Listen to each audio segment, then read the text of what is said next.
massive part of it. Bigger than you were given credit for. Does that make sense? Right?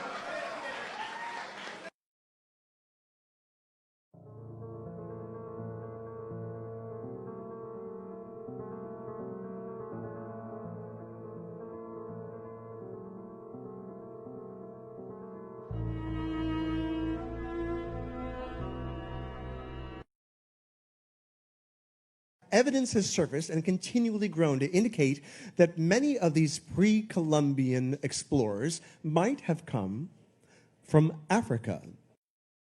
You think you know your history, correct? George Washington was the first president of the United States. They taught us that since we were little kids. It's wrong.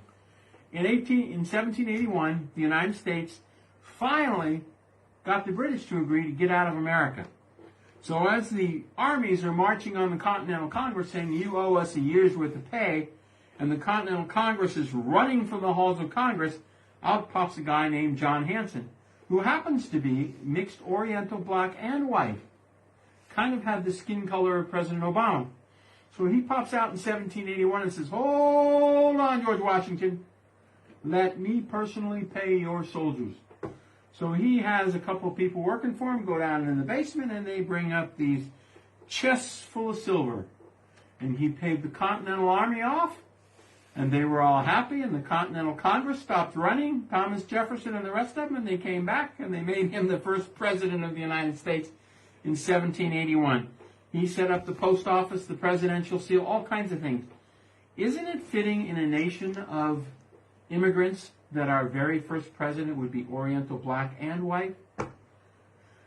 Again, his name was John Hanson.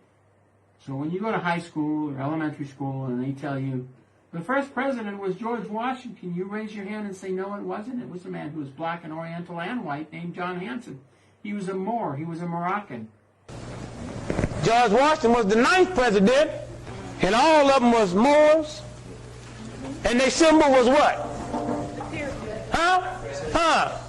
Come on, Come on, keep on. Here, Well, the cherry tree. So the code is George Washington chopped the cherry tree down. That's when they switched signals. I'm so tired of people saying, well, it was just the white people, white people, white people. No. No. Why are we intentionally leaving others out? There are black founders. And I want you to also recognize why you're not going to find information like this in your school books. Why? Because it will liberate you. Because it puts everything back into context. And it starts to show you who's who. See this December the 1st, 1789? He's been in office about 7 months. He was appointed. He was not elected. He was appointed April the 30th of that same year. Keep in mind, this is the same year, 1789, when the Sundry Free Moors Act was before the House of Representatives. If the Declaration of Independence was 1776 and the Constitution was 1789, and if George Washington's first term started in 1789, who was the leader of the United States for 13 years between 1776 and 1789? Since the date of the letter which the late Congress by their president addressed your Imperial Majesty, the United States of America have thought proper to change their government and institute a new one agreeable to the Constitution, of which I have the honor herewith to enclose a copy. So you can understand the Constitution didn't come from them, did it? It was adopted by them.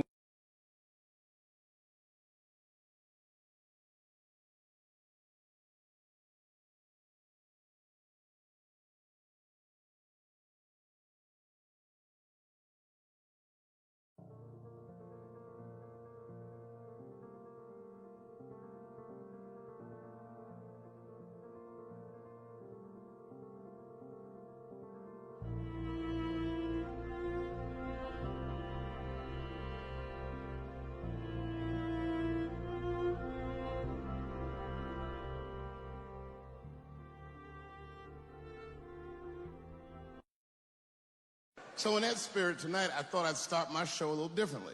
Tonight I'm going to do something that I'm not particularly good at, but that I like to do. Tonight I'm going to try some impressions out. This is my impression, you ready? This is my impression of the founding fathers of America when the Constitution was being written. You ready? Here it goes. Hurry up and finish that Constitution, nigger. I'm trying to get some sleep.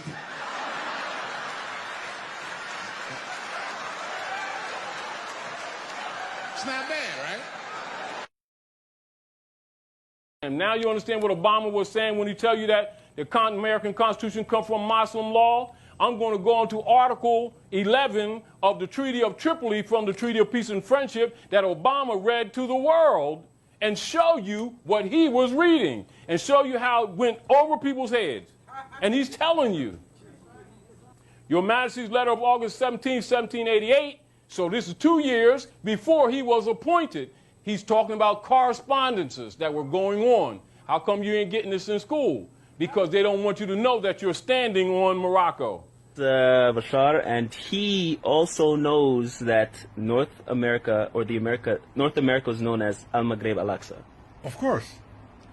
I know that. North America was known as Al-Maghreb Al-Aqsa, and it reported to the Sultan of Morocco. And there was a relation. This is why I needed to ask you, what's the relation between the first, colonials and the governors of Morocco, because they communicated, because on paper it was part of Greater Morocco. That's known. That the land is Morocco, the occupational government is the United States. Distinguished from the land. It's a foreign religious corporation belonging to the Jesuits. You're under occupation. And you're referred to as the Great Masonic Secret. And Mason means mother and son. Aset and Horus. Or what they call Isis and Horus. Or like they say in the church, Jesus and Mary, mother and son, and the study of Masonry. Masonry, that's what Masonry is. More science. Anyway, so the United States having unanimously appointed me the supreme executive authority in this nation, Your Majesty's letter of August the 17th, 1788, this was 2 years before the appointment, which by reason of the dissolution of the late government already exists, remain unanswered and has been delivered to me. I have also received the letters which Your Imperial Majesty has been so kind as to write in favor of the United States to the Bashars of Tunis and Tripoli, and I present to you the sincere acknowledgments and thanks of the United States for this important mark of your friendship for them. So you see that Marine song? That's one they taught from the halls of Montezuma to the shores of Tripoli. They conquered you. You get the point? Now you want to see why all of your leader guys must be Masons and why they got a Moorish fez in secret. Pay attention to this paragraph. The encouragement which Your Majesty has been pleased generously to give to our commerce with your dominions. Where do you think you're standing? Moorish dominions. See why they don't give you real history? Why they reconstructed the history?